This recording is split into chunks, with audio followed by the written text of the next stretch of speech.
independence already. Here's the big question of 1776. Are you for or against independence from Britain?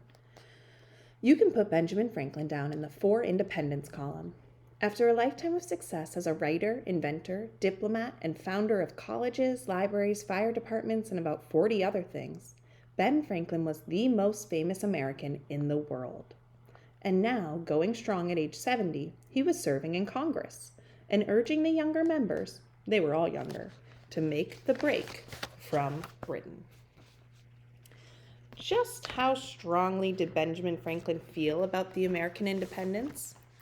He would do almost anything for the cause, even share a tiny bed with John Adams. This happened one night when the two men were traveling together on important business for Congress.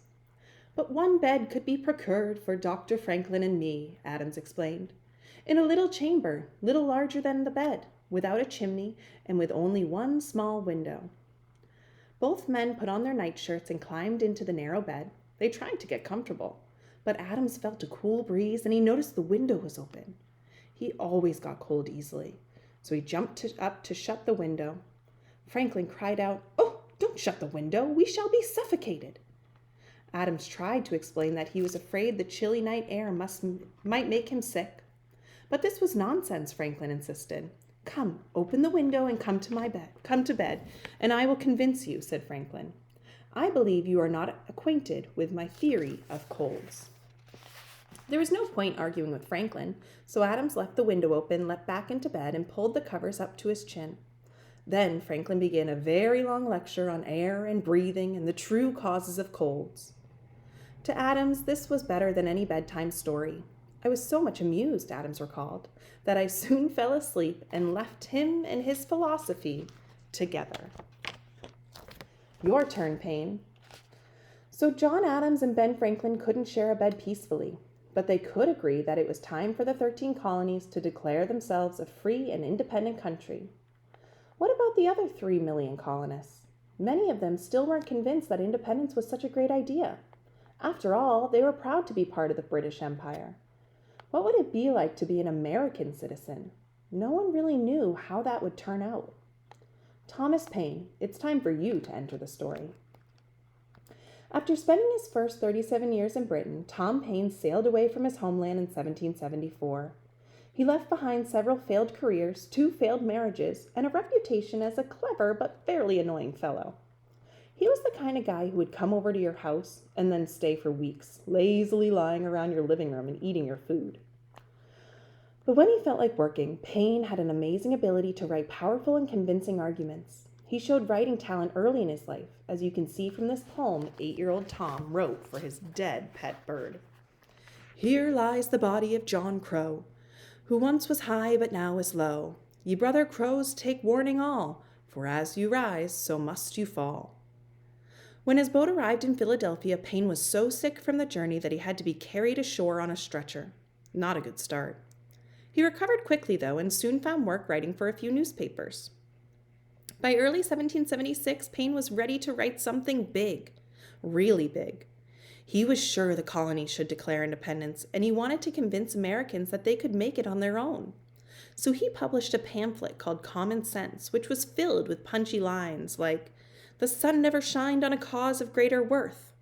In free countries the law ought to be king, and there ought to be no other. Everything that is right or reasonable pleads for separation. A government of our own is our natural right." Common Sense was a wild success. I believe the number of copies printed and sold in America was not short of 150,000, reported Paine with pride. George Washington soon noticed that Paine's writing was winning many Americans over to the side of independence. "I find Common Sense is working a powerful change in the minds of many men," he said.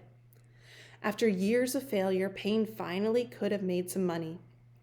Instead, he donated his Common Sense profits to the Continental Army. He asked that the money be used to buy mittens for the soldiers. "I did this to honor the cause," Paine said. Abigail's advice. Now it was March 1776, and Abigail Adams was still waiting for a declaration of independence. She and the Adamses' 5 children were living at the family house near Boston. Abigail wrote frequently to John in Philadelphia, keeping him up to date on their family and friends. The little folks are very sick and puke every morning, she wrote in one letter, but after that they are comfortable. John wrote back with all the latest news from Congress, but his letters were always too short for Abigail. She wanted more information. You justly complain of my short letters, John admitted. He said he was too busy to write more.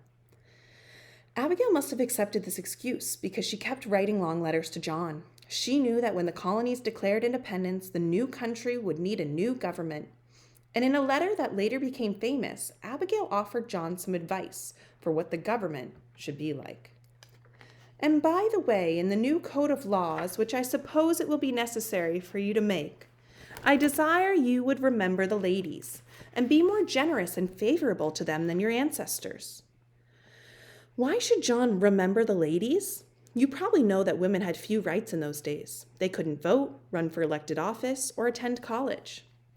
And married women had to give up control of all their property to their husbands. Suppose a woman owned a farm, for example. Once she was married, her husband could sell the farm without her permission. Abigail was ready for some changes. She even warned John that women might start a revolution of their own. If particular care and attention is not paid to the ladies, we are determined to foment a rebellion and will not hold ourselves bound by any laws in which we have no voice or representation. Abigail was joking with John, but she was also expressing a serious idea. Too bad John wasn't quite ready for Abigail's ideas. As to your extraordinary code of laws, I cannot but laugh, he wrote to her. King George update. We haven't checked in on King George in a while. Do you miss him? As you might expect, the king was not waiting around to hear any declarations of independence. In a speech to Parliament, George declared the American colonies to be in an official state of rebellion. The king called Patriot leaders wicked and desperate persons and vowed to bring the traitors to justice. To help get this done, Britain needed more soldiers. So King George rented some from Germany. You can do that when you're a king. It worked like this. George paid German princes a lot of money, and the princes sent German soldiers to fight for Britain. And the princes actually got extra cash for every German soldier that was killed. You can do that when you're a prince. In the spring of 1776, Americans started reading the shocking news. Boats full of German soldiers were on their way west, across the Atlantic Ocean. How could King George do this? Colonists wondered. How could he send foreign troops here to kill us? King George had been hoping to stop a revolution. Instead, he actually made Americans think it was time to declare independence. Congress heats up. And Congress needed the shove. Let's let a member of Congress named Joseph Hughes sum up the mood in Philadelphia. Some among us urged strongly for independence. Others wished to wait a little longer. These were tense times in Congress. Members spent 12 hours a day, often without snack breaks, meeting in the hot, stuffy Pennsylvania State House. Then at night, they continued working and arguing in taverns and inns. These guys were not only debating independence, they were trying to help run a war, too. Like his cousin John, Samuel Adams hardly had time to keep in touch with his family. I can scarcely find time to send you a love letter, Adams wrote to his wife. By the middle of June, a majority of the members of Congress were finally ready to declare independence. Almost. You can't just wake up one day and say, okay, now we're independent. You really need some kind of official declaration. You know, a written document that explains your reason for becoming independent. What you need is a Declaration of Independence.